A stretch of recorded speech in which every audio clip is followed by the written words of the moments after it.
श्री स्वामी समर्थ. जय जय स्वामी समर्थ. अनंत कोटी ब्रह्मांड नायक राजाधिराज योगीराज अक्कलकोट निवासी सद्गुरू श्री स्वामी समर्थ महाराज की जय. कसे आहात सर्व स्वामी भक्तांनो?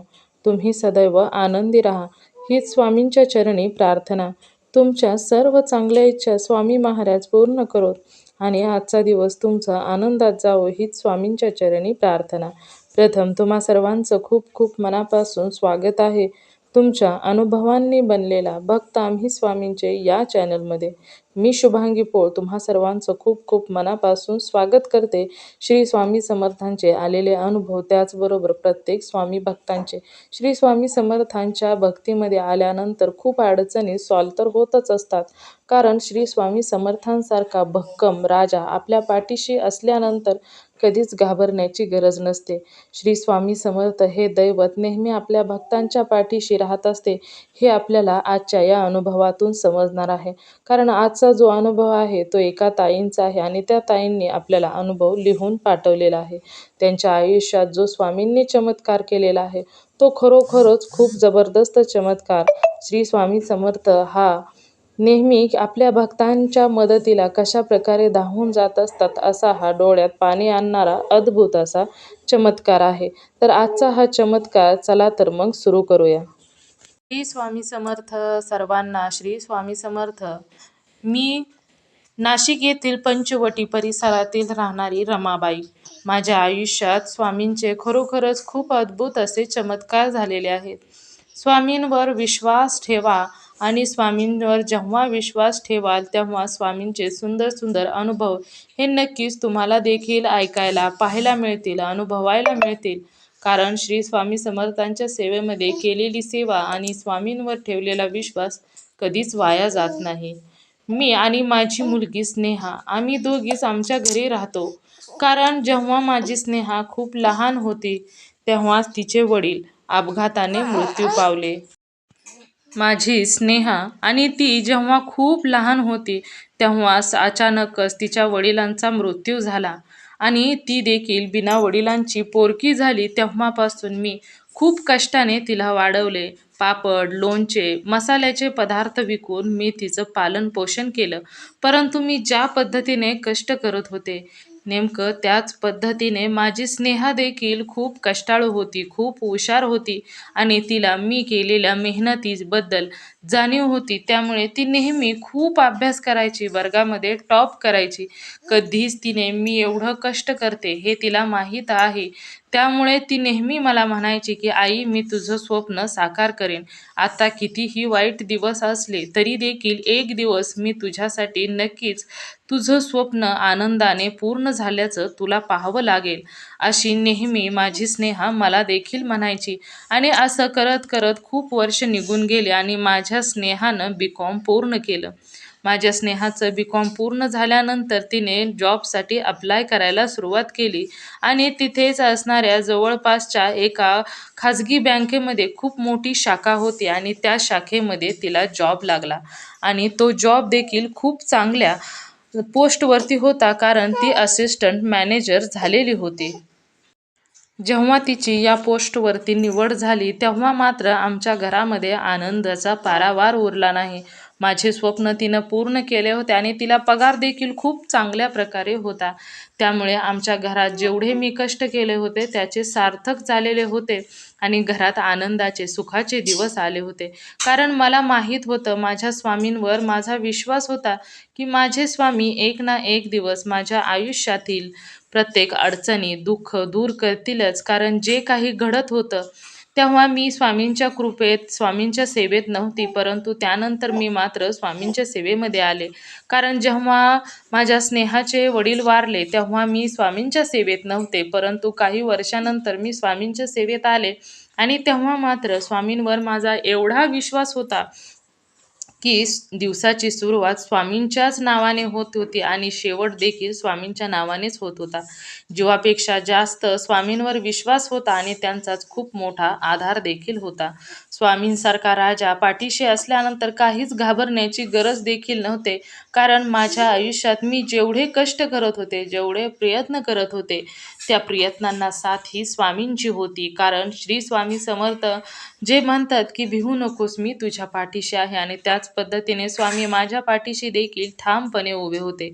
आजपर्यंत माझ्या स्नेहाला जॉब लागण्यापर्यंत जे काही काम मी करत होते, पापड, लोणचे, मसाल्याचे काम करत होते, त्याला ग्राहक स्वामीच मला देत होते. कारण मी स्वामींनाच सतत सांगायचे की एवढे पदार्थ बनून तयार झालेले आहेत, तर मला एवढ्या ग्राहकांची गरज आहे. आणि त्याच पद्धतीने स्वामी माझ्याकडे तशा प्रकारची तेवढीच ग्राहक लावायचे. त्यामुळे मला स्वामींचा खूप मोठा आधार होता. आणि स्वामी माझ्या पाठीशी आहेत हे मला माहीत असल्यामुळे स्वामींवर माझा भरपूर विश्वास होता. कधीही कोणतीही गोष्ट माझे स्वामी माझ्या आयुष्यात नक्कीच करतील. कारण स्वामींचा भक्त हा नेहमी स्वामींच्याच आधारावर जगत असतो, हे मला माहीत होते. आणि स्वामींसारखा जर अक्कलकोटचा राजा जर माझ्या पाठीशी असेल, तर मला काहीच घाबरण्याची गरज देखील नव्हते. त्यामुळे मला माहीत होते की मला फक्त कष्ट करायचे आहे आणि स्वामी हे कष्टाला फळ हे नक्कीच देतील. माझ्या स्नेहाला जॉब देखील लावतील. त्यामुळे ते माझे स्वप्न देखील स्वामींनी पूर्ण केले आणि माझ्या स्नेहाला जॉब लागला. जेव्हा स्वामींच्या कृपेने माझ्या स्नेहाला जॉब लागला, माझ्या स्नेहाचा स्वामींवर एवढा विश्वास नव्हता, परंतु माझा विश्वास होता. त्यामुळे ती कधीच मला काहीही म्हणत नव्हते, परंतु तिचा मात्र विश्वास नव्हता. ती म्हणायची की आई, तुझा विश्वास आहे ना, मग बस झालं. आणि माझा विश्वास स्वामींवर असल्यामुळे कधीच मला भीती कशाचीच वाटत नव्हती. आणि माझ्या या सुखाचे दिवस काही दिवसच सुखाचे दिवस आले. आणि अचानकच एके दिवशी असं झालं की माझी स्नेहा ज्या बँकेमध्ये काम करत होती, त्या बँकेमध्ये अचानकच 50 लाखाचा घोटाळा झाला. आता त्यावेळेस मात्र खूपच भीती वाटू लागली. कारण ज्या दिवशी स्नेहाने मला हे सांगितलं की ती कारण घरी आली, तेव्हा तिचा चेहरा वगैरे पडलेला होता. मी विचारलं स्नेहाला की अगं स्नेहा, काय झालं? तू एवढे नाराज का आहेस आणि तुला एवढं कशाचं टेन्शन आलेलं आहे? तेव्हा स्नेहाने मला सांगितलं की अगं आई, माझ्या बँकमध्ये 50 लाखाचा घोटाळा झालेला आहे आणि त्यामुळे मला खूपच टेन्शन आलेलं आहे. आणि तो घोटाळा जो झालेला आहे, तो मी ज्या लॅपटॉपवर काम करते त्याच लॅपटॉपवरून झालेला आहे. कारण त्याच कम्प्युटरमधील माझा पासवर्ड आहे आणि सर्व काही माझ्याच पासवर्डमार्फत माझ्याच लॅपटॉपमधून माझ्याच कम्प्युटरमधून हा म्हणजे घोटाळा झालेला आहे. त्यामुळे मला खूप भीती वाटत आहे. आणि आता मला जेल हा नक्कीच होणार आहे आणि जेलशिवाय आता पर्याय नाही. आणि मी आता जगू देखील शकणार नाही. जर मला असं झालं तर मी खरंच जगणार नाही. मला खूप भीती वाटत आहे आणि एवढ्या लाखांचा घोटाळा म्हटल्यानंतर मला खूपच भीती वाटत आहे. परंतु मला विश्वास होता माझ्या स्वामींवर. कारण माझी मुलगी एवढी प्रामाणिक होती की तिने कधी 1 रुपयाही मला न विचारता खाल्लेला नाही किंवा मला न विचारता तिनं 1 रुपयाचाही काहीही केलं नाही. एवढी माझी मुलगी समजदार. आणि मग ती एवढी प्रामाणिक असताना तिच्याच कॉम्प्युटरमधून 50 लाखांचा घोटाळा कसा होऊ शकतो? त्यामुळे मी तिला आधार दिला. "अगं वेडी आहेस का? तू घाबरू नकोस. अक्कलकोटचा राजा आपल्या पाठीशी असल्यानंतर काहीच घाबरण्याची गरज नाही. मी स्वामींवर माझा विश्वास आहे. माझे स्वामी नक्कीच काहीतरी करतील आणि तुला या संकटातून बाहेर काढतील. मला पूर्ण विश्वास आहे. त्यामुळे तू उद्या जेव्हा जाशील ना बँकेमध्ये, तेव्हा तू ताठ मानेने जायचं. स्वामी कधीच तुला एकटे सोडणार नाहीत. माझे स्वामी नक्कीच तुझ्या मदतीला धावून येतील." आणि तेव्हा मात्र माझ्या स्नेहाला खूप टेन्शन आलेलं होतं. आणि जेव्हा जेवण वगैरे झालं आणि मी इकडे माझं भांडी वगैरे किचन स्वच्छ करण्याचं काम चाललं होतं आणि स्नेहा बेडरूममध्ये गेले आणि अचानकच मला वाटलं, का वाटलं कोणास ठाऊक, परंतु मला खूपच अस्वस्थ वाटलं.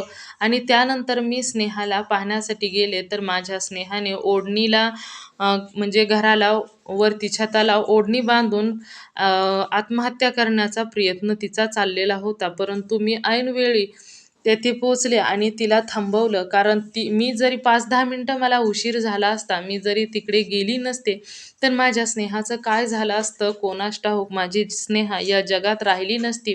परंतु कदाचित स्वामींनीच मला मार्ग दाखवला आणि मला स्नेहाकडे जायला सांगितलं. त्यामुळेच मला अस्वस्थ वाटत होतं. नाहीतर एरवी मी जेव्हा जेवण वगैरे होतं त्यानंतर जेवण झाल्यानंतर मी पूर्ण किचन आणि सर्व भांडी वगैरे स्वच्छ केल्यानंतरच बेडरूममध्ये जात असते. पण यावेळेसच जेवण झाल्यानंतरच किचन स्वच्छ केलं, पण भांडी बाकी होती. तेव्हाच का कोणास ठाऊक असे वाटले, ही माझ्या स्वामींचीच कृपा होते आणि माझी स्नेहा माझ्यासाठी जीवन की प्राण आहे हे माझ्या स्वामींना देखील माहीत होतं. त्यामुळे स्वामींनी मला तिथपर्यंत पोहोचवलं आणि माझ्या स्नेहाला मला परत दिलं.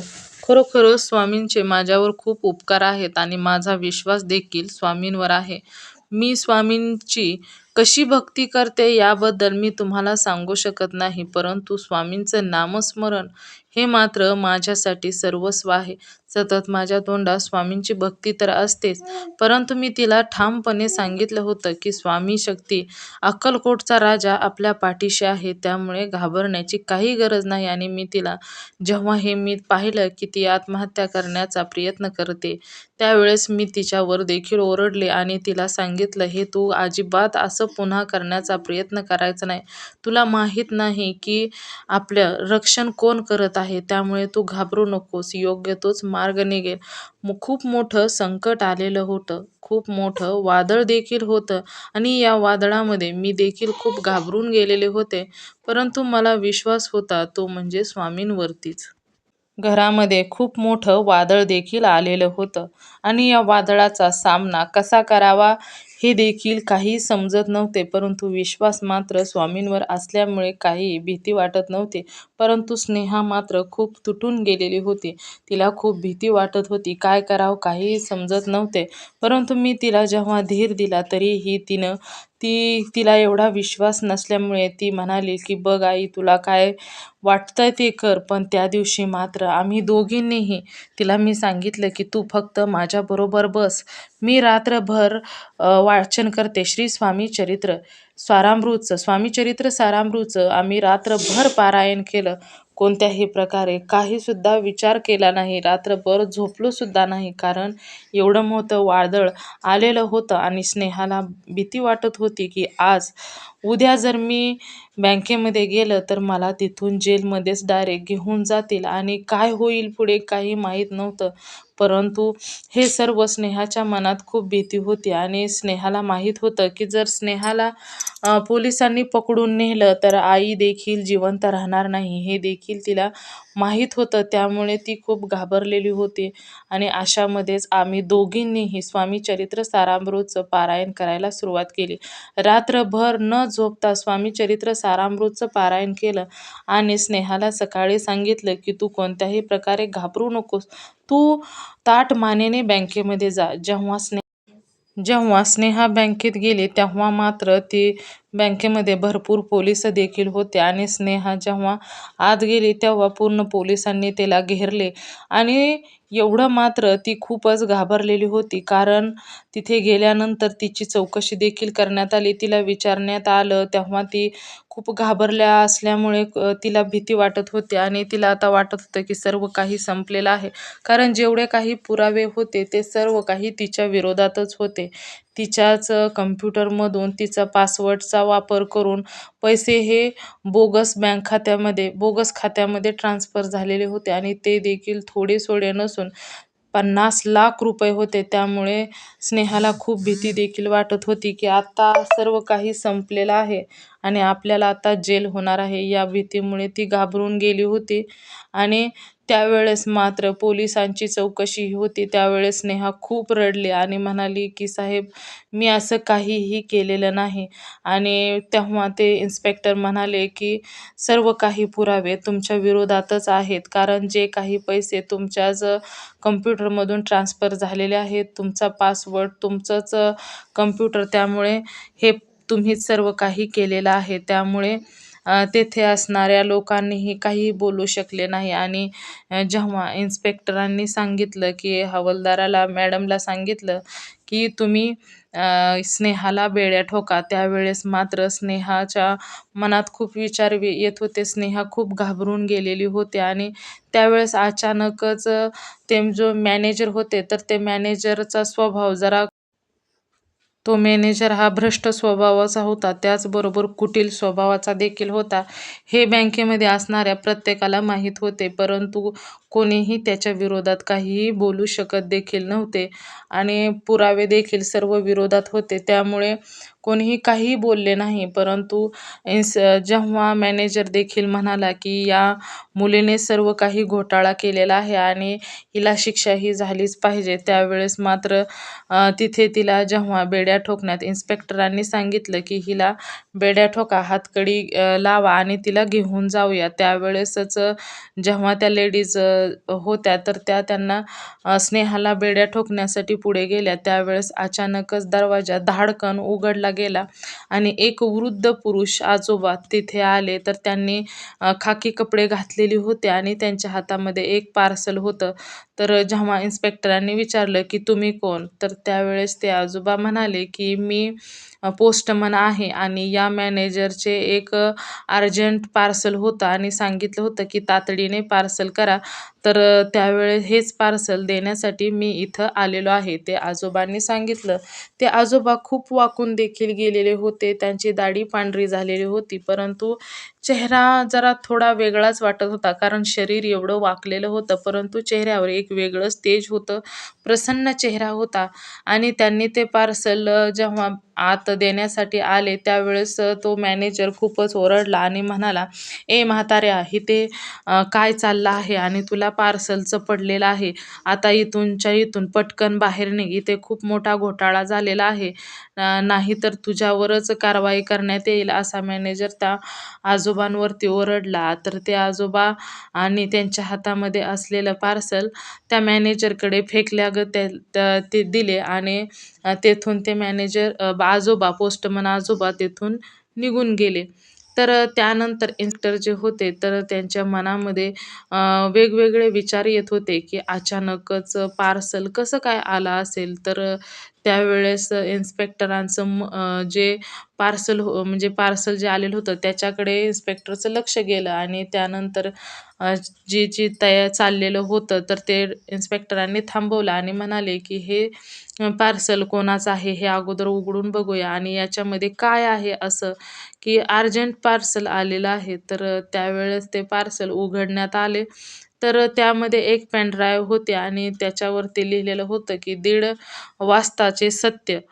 तर म्हणजे दुपारचे 1:30 वाजताचे सत्य असं लिहिलेलं होतं. तर इन्स्पेक्टरांनी ते पार्सल जे पेन ड्राईव्ह होती, तर ते कम्प्युटरला लावले आणि ओपन केलं. तर ओपन केल्यानंतर नेमकं 1:30 वाजताचाच घडलेला प्रकार त्या कम्प्युटरमध्ये दिसायला सुरुवात झाली होती, की जेव्हा जेवणाची सुट्टी झाली, तर त्यावेळेस नेहा ही जेवण्यासाठी बँकेच्या बाहेर निघून गेलेली त्यामध्ये दाखवलं आणि त्याचबरोबर जो तो मॅनेजर आहे, तर तो मॅनेजर दबक्या पावलांनी तिच्या कम्प्युटरजवळ आला आणि खिशातून एक चिठ्ठी बाहेर काढली. तर त्या चिठ्ठीमध्ये स्नेहाच्या कम्प्युटरचा पासवर्ड लिहिलेला होता. तर त्याने त्या पासवर्डचा वापर करून ते कम्प्युटरमधून 50,00,000 रुपये त्याने एका बोगस खात्यामध्ये ट्रान्सफर केले आणि त्याच्यानंतर ते लॉक केलं आणि तिथून तो निघून गेला. हे त्या पेन ड्राईव्हमध्ये स्पष्टपणे दिसत होतं. तर जेव्हा हे इन्स्पेक्टरांनी पाहिलं, त्यावेळेस इन्स्पेक्टरच्या पायाखालची जमीनच सरकली.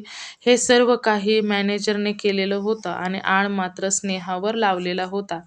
त्याच्यानंतर स्नेहाला कोणत्याही प्रकारे काहीही न बोलता इन्स्पेक्टर हे त्या मॅनेजरची कॉलर पकडले आणि त्याला जबाब विचारू लागले. त्यावेळेस मात्र त्या मॅनेजरला काहीच बोलता येईना, कारण समोर सत्य होतं, सर्व काही समोरच होतं. त्याच्यानंतर अचानकच इन्स्पेक्टरच्या डोक्यात प्रकाश पडला, की ते आजोबा अचानकच इथे कसं काय आले आणि कोण होते ते पोस्टमन? आणि त्याच्यानंतर ना त्या पोस्टमनचा नाव पत्ता शोधण्यासाठी एका पोलिसाला खाली पाठवले, की त्या पोस्टमनला पकडून आणा आणि त्याचबरोबर त्यांनी ते पार्सल उघडलं. तर त्याच्यावरती कोणत्याही प्रकारचा शिक्का, कोणत्याही पोस्टाचा शिक्का काहीसुद्धा नव्हते.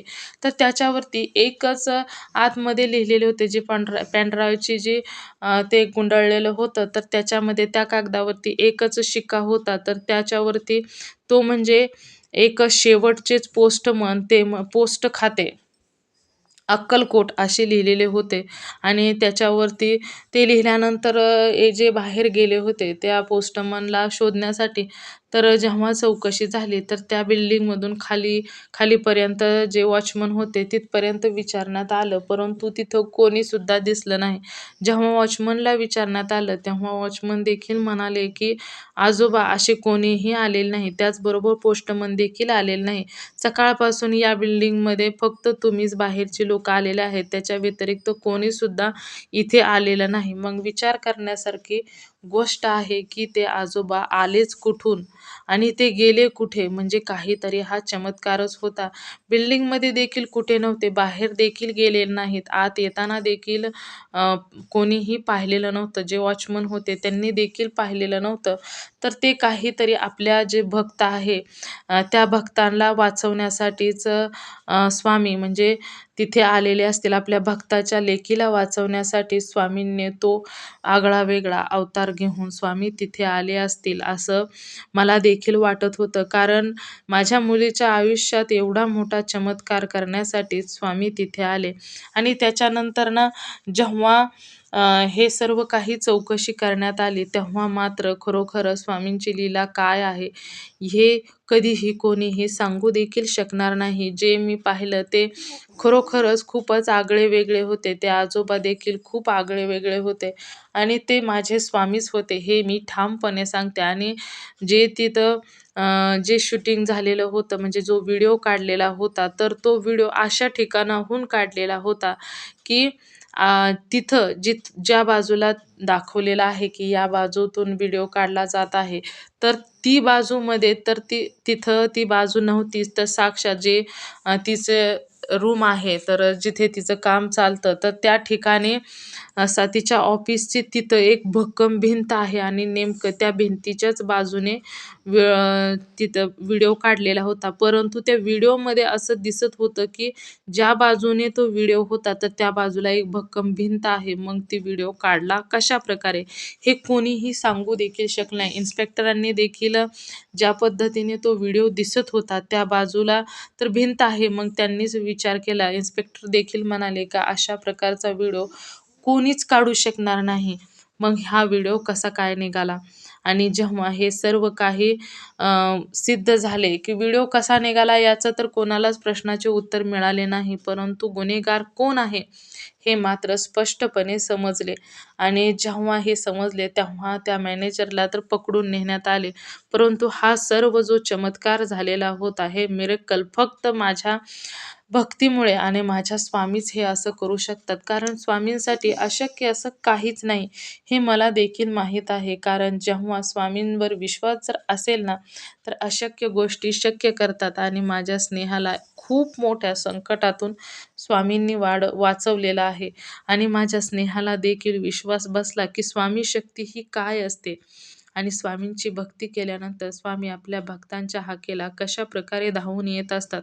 माझा जो आनंद, माझं जे सुख होतं ते माझ्या मुलीमध्ये होतं आणि तेच स्वामींनी मला परत दिलं. स्वामींच्या भक्तीमध्ये आल्यानंतर एवढ्या मोठ्या संकटातून मला स्वामींनी बाहेर काढलं आणि माझ्या मुलीला देखील भक्तीमध्ये घेतलं. याच्यापेक्षा माझ्यासाठी खूप मोठं समाधान, सुख काहीच नाही. जेव्हा एखादी गोष्ट आपल्या आयुष्यात घडत असते ना, तेव्हा ती घडायची तर असतेच. कारण भोग हे कधीच कोणाला सुटलेले नाहीत.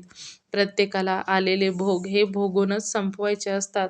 परंतु जर स्वामी शक्ती अशी पाठीशी असेल ना आणि स्वामींवर जर विश्वास असेल ना, तर कोणताही कसल्याही प्रकारचा भोग असेल तर तो आपोआपच त्यातून स्वामी आपल्याला अलगद बाहेर काढत असतात. कधीही कोणत्याही प्रकारे आपल्या भक्तांना स्वामी संकटामध्ये ठेवत नाहीत.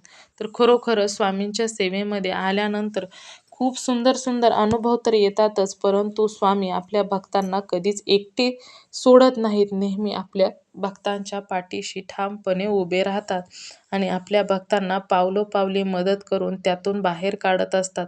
जेव्हापासून माझ्या आयुष्यात स्वामी आले ना, तर माझे आयुष्य धन्य झाले. अगदी स्वामींनीच माझ्या आयुष्याचा भार सावरला आहे आणि त्याचबरोबर माझ्या मुलीला देखील स्वामींनी जवळ घेतलं, याचं देखील मला खूप मोठं समाधान आहे. माझ्या मुलीला एवढ्या मोठ्या संकटातून स्वामींनी वाचवलं आणि माझ्या घरात जो आनंद होता तो मला परत दिला. नाहीतर त्या स्वामी जर माझ्या आयुष्यात आले नसते तर काय झालं असतं कोणास ठाऊक. परंतु स्वामींच्या कृपेने सर्व काही व्यवस्थित झाले आणि तुम्हा सर्वांना देखील मी सांगू इच्छिते की तुम्ही स्वामींची भक्ती करा.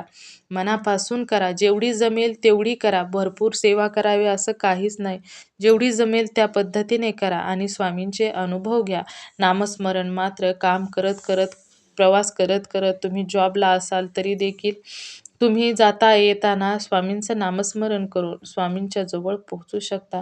स्वामींची भक्ती केलेली कधीच वाया जात नाही आणि जर अशी शक्ती जर पाठीशी असेल ना, की आपल्याला प्रत्येक संकटातून बाहेर काढणारे, तर भक्ती करायला काहीच हरकत नाही. स्वामी नेहमी आपल्या भक्तांच्या पाठीशी राहत असतात आणि आपल्या भक्तांना पावलोपावली मदत करून खूप मोठ्या संकटातून बाहेर काढत असतात. हाच माझा अनुभव आहे आणि माझ्याच अनुभवावरून तुम्हाला हे सर्व सांगत आहे, की स्वामींची भक्ती करायला भाग्य असावे लागते आणि आज आमचा जो अनुभव आहे तो तुमच्याजवळ पोहोचला म्हणजे स्वामींची काहीतरी नक्कीच लीला असेल आणि त्यामुळे स्वामींनी हा अनुभव तुमच्याजवळ माझा पोहोचवलेला आहे. तर हेच माझे अनुभव होते जे मी तुमच्या सर्वांबरोबर शेअर केलेले आहेत. श्री स्वामी समर्थ. जय जय स्वामी समर्थ. धन्यवाद.